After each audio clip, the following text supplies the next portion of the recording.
San Juan Bautista de la Salle, nacido en Reims el 30 de abril de 1651 y fallecido en Saint-Jean, cerca de Rouen, el 7 de abril de 1719, ocupa un lugar eminente en la historia de la Iglesia y de la educación cristiana.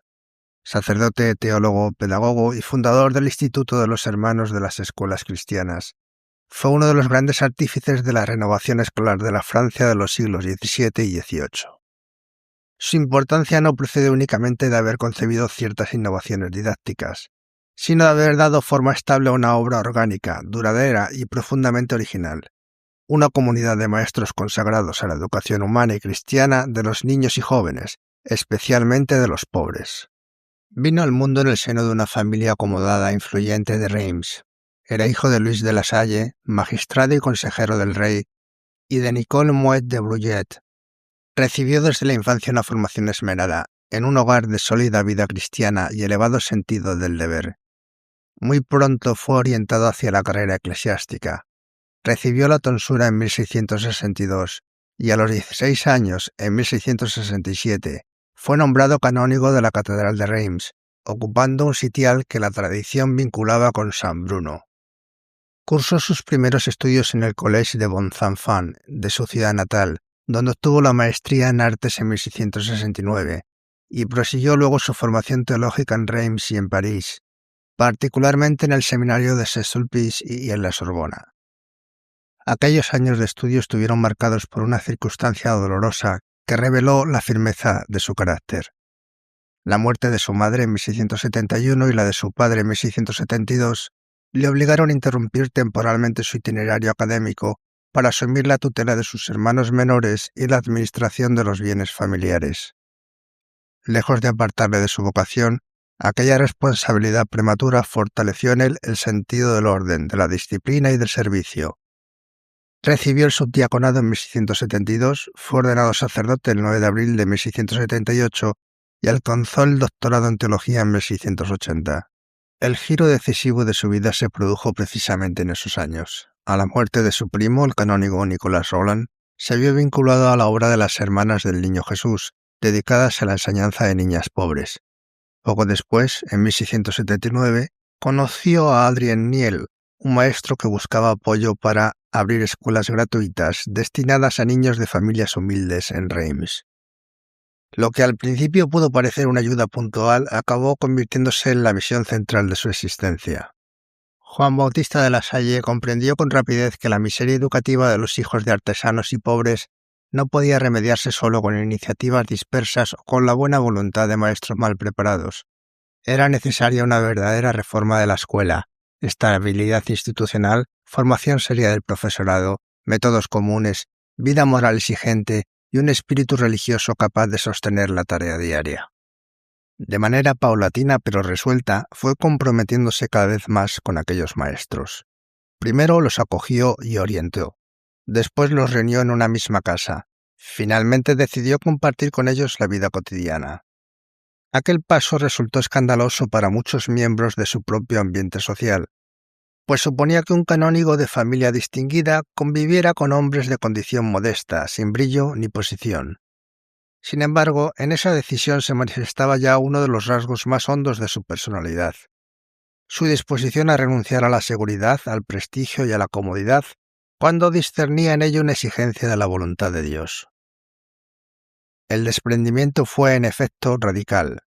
En 1683 renunció a su canonjía y poco después distribuyó su herencia entre los pobres, especialmente en un tiempo de penuria y hambre. No se trataba de un gesto retórico, sino de una verdadera identificación con aquellos a quienes quería servir y con los maestros a quienes deseaba dar estabilidad. De este modo fue naciendo la nueva comunidad, que en la década de 1680 comenzó a adquirir rasgos propios y acabó configurándose como el Instituto de los Hermanos de las Escuelas Cristianas. Su novedad histórica era extraordinaria. Se trataba de una congregación masculina enteramente laical, sin sacerdotes y sin orientación hacia las órdenes sagradas, consagrada de manera exclusiva al ministerio de la enseñanza. Aquel diseño, insólito para su tiempo, respondía a una convicción fundamental de la Salle: la escuela debía ser atendida por hombres entregados por entero a ella, con una espiritualidad propia y una preparación específicamente docente. En medio de estrecheces, enfermedades y crisis internas, la naciente sociedad fue consolidándose.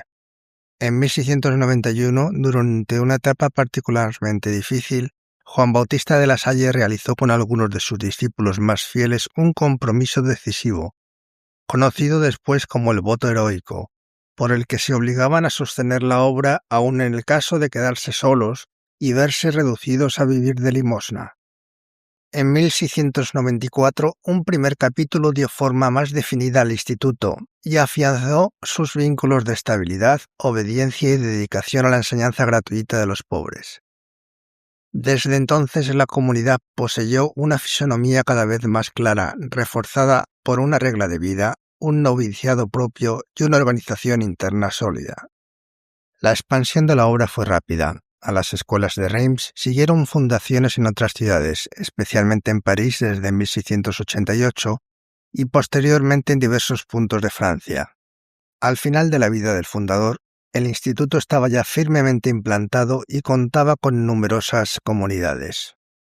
Lo decisivo, sin embargo, no fue solo el crecimiento numérico, sino el tipo de escuela que La Salle contribuyó a establecer.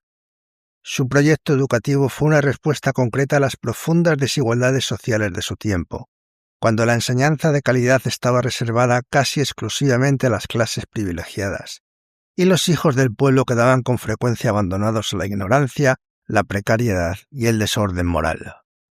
Entre sus aportaciones pedagógicas destacan varias innovaciones de gran alcance. Frente al método individual, habitual en muchas escuelas antiguas, impulsó la enseñanza simultánea, agrupando a los alumnos por niveles y capacidades, de modo que el maestro pudiera instruir ordenadamente a toda la clase. Favoreció también el uso de la lengua vernácula, el francés, en lugar del latín, para la instrucción elemental, convencido de que los niños debían aprender en una lengua que entendiera y que les fuera útil en la vida.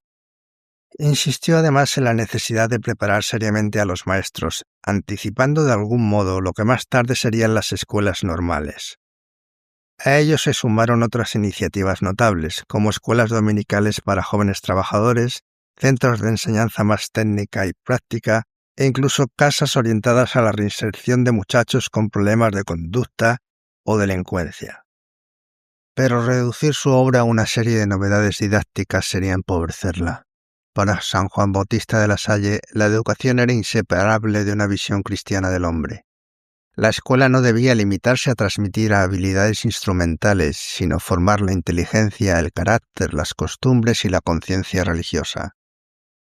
De ahí la importancia que concedió al orden, a la claridad del método, a la disciplina, a la urbanidad y al ejemplo moral del maestro. Su pedagogía aspiraba a elevar al niño pobre, no solo enseñándole a leer y escribir, sino introduciéndole en una vida más digna, más recta y más plenamente humana y cristiana. En esta perspectiva, el maestro aparecía como un verdadero ministro de Dios para sus alumnos, llamado a ejercer la autoridad con prudencia, mansedumbre, vigilancia, paciencia y celo. Esa visión quedó reflejada en sus escritos. Entre ellos sobresale la Guía de las Escuelas Cristianas, redactada a partir de la experiencia concreta de los hermanos y publicada póstumamente en 1720. En ella se codificaban la organización escolar, los métodos de enseñanza, la disciplina, los horarios y numerosos aspectos de la vida cotidiana del aula. Junto a esta obra compuso también escritos espirituales y formativos, como meditaciones para los maestros y textos de urbanidad cristiana, en los que se percibe con claridad la unidad profunda entre vida interior, vocación docente y servicio a los alumnos. Su pensamiento, por tanto, no fue el de un mero técnico de la enseñanza, sino el de un fundador que entendió la escuela como una verdadera obra de caridad y de salvación. Una empresa tan novedosa no podía dejar de suscitar resistencias. Los gremios de maestros y calígrafos vieron amenazados sus privilegios y su situación económica, y promovieron contra él procesos, denuncias y pleitos. También padeció incomprensiones dentro del propio ámbito eclesiástico, donde algunos desconfiaban de la originalidad de una congregación laical dedicada por entero a la enseñanza. Se añadieron a ello acusaciones injustas, tensiones teológicas en un clima eclesial enrarecido y periodos de fuerte desgaste personal. Hubo cierres temporales de escuelas, multas, ataques públicos y graves dificultades de gobierno. En ciertos momentos la oscuridad interior fue tan intensa que pareció tambalearse incluso la continuidad de la obra. Sin embargo, aquellas pruebas no destruyeron el instituto, al contrario, contribuyeron a purificarlo y a precisar con mayor nitidez su identidad. En los últimos años de su vida, agotado por la austeridad, el trabajo y las enfermedades, Juan Bautista de La Salle fue retirándose gradualmente del gobierno directo.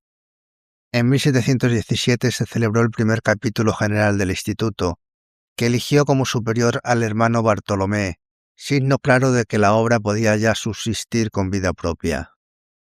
El fundador murió el Viernes Santo, 7 de abril de 1719, en Saint-Jean, cerca de Rouen, con 67 años, dejando tras de sí una institución consolidada y una herencia espiritual y pedagógica de extraordinario alcance. Sus últimas palabras, transmitidas con fórmulas diversas por la tradición, expresan en todo caso la misma actitud de fondo, una serena adoración de la voluntad de Dios y una confiada entrega a la providencia. Su fama de santidad creció con el tiempo. Fue beatificado por León XIII el 19 de febrero de 1888 y canonizado por el mismo pontífice el 24 de mayo de 1900. Más tarde, el 15 de mayo de 1950, Pío XII lo proclamó patrono eclesial de todos los educadores cristianos, reconociendo así no solo sus virtudes personales, sino también la importancia duradera de su contribución a la formación de la juventud. Sus restos, trasladados en distintas ocasiones, reposan desde 1937 en la casa madre del instituto en Roma. El legado de San Juan Bautista de La Salle ha desbordado ampliamente las fronteras de la Francia de su tiempo. El Instituto de los Hermanos de las Escuelas Cristianas se extendió por numerosos países y mantuvo vivo el carisma de una educación integral inspirada en el Evangelio y orientada preferentemente a los más necesitados. Su influencia en la configuración de la escuela moderna ha sido profunda. Contribuyó a dignificar el oficio de enseñar, a estructurar la enseñanza primaria, a profesionalizar la formación del maestro y a afirmar que la educación de los pobres no era una obra marginal, sino una exigencia esencial de justicia y de caridad cristiana.